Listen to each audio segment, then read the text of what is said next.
just keep moving these around.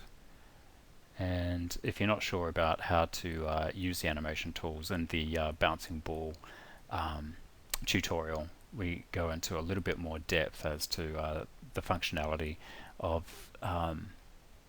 the curve editor, the dope sheet, as well as some of the hotkeys. So it's definitely worth having a look at those before you start doing some of these more advanced tutorials. Okay, and so you can see there that I'm roughly just trying to block in a straight line going from start to finish. Okay, and it's looking better. Great. And now let's have a look at these bottom ones with all these doubles. They're not too bad. If I just go ahead and hit play, I'll just rewind this and let's just see how that feels. Yeah, that is looking pretty good. There's a couple of little hits there. And what's happening is just in this area here, as it's like swinging back to the left, it feels like it's just in here.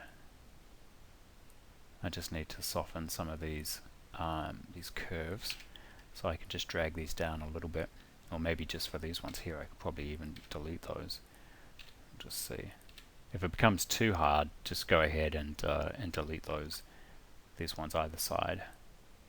That should be okay.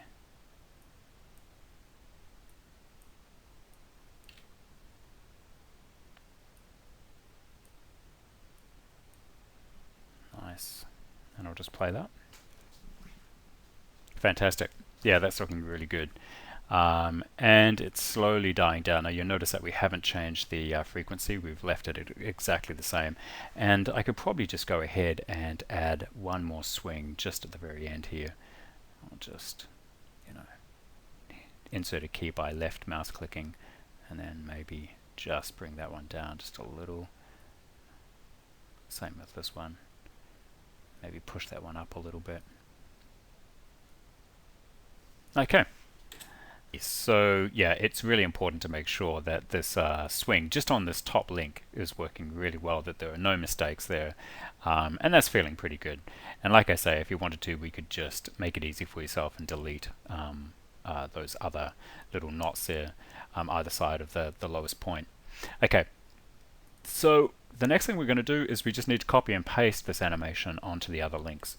So the easiest way to do that, go into link 1, open it up, just expand it, and then the only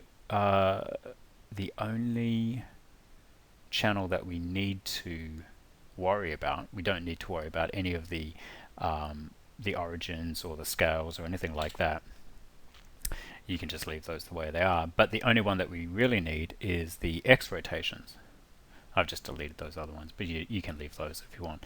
So if you go into X rotation, and if you region select around from frame 1 all the way through until the last frame, and then copy, so Control C or Command C if it's on a Mac, Control C if you're on a PC, and then select the second link, and you'll see there that it's highlighted as link 2.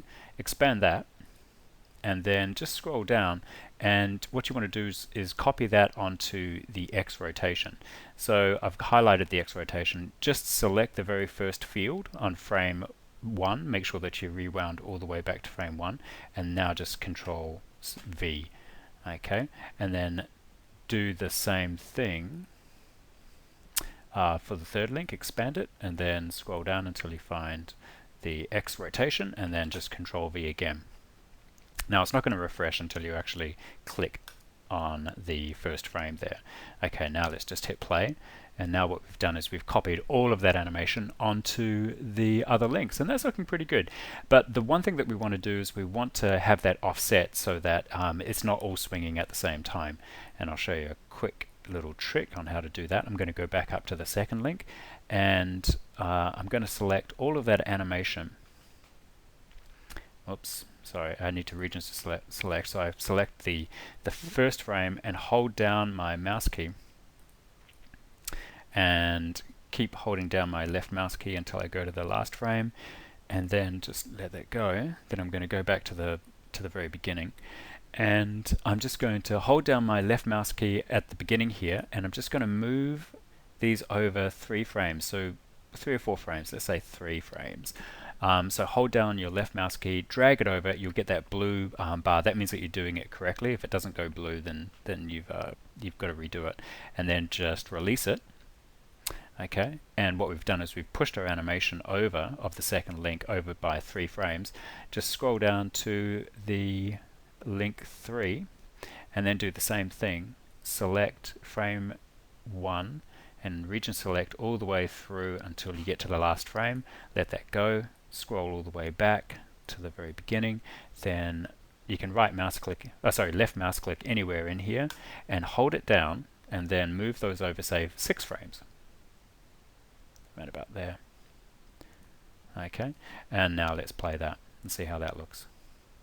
That's great. And now what we've got is we've got this fantastic overlapping action of the links. It's not all doing it at exactly the same time, but there's this great offset that makes it feel like it's a really organic, natural sort of motion.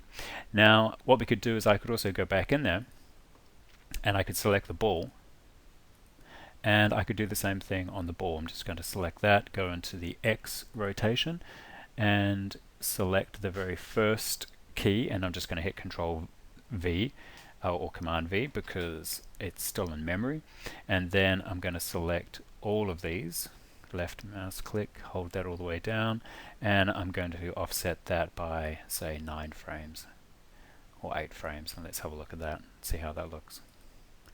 So now the ball also has a little bit of that overlapping action. There you go. It's that simple. So I hope that that was of use and that you enjoyed this tutorial. Please visit our website to download this animation file and this rig off scarmotion.com. And also, please feel free to leave any comments at the bottom of this video here, and check out all of our products. We have some fantastic animation products. Let us know what you think of them, and we'll see you next time. Thanks very much, guys. Bye.